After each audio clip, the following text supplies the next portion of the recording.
Joy, labas tayo. Uy. Labas tayo. Ano? Saka pakiramdam. Sige na, dito lang naman sa labas oh.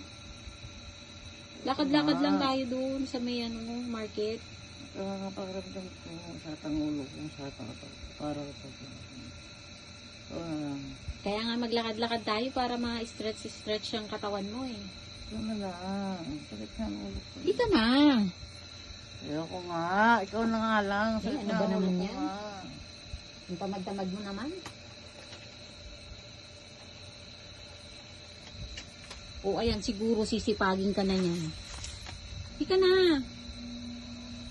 Uy, kulang pa ba? O. Ayan, sisipagin ka na siguro niyan. Ah, oo naman. Tara na. Tara na.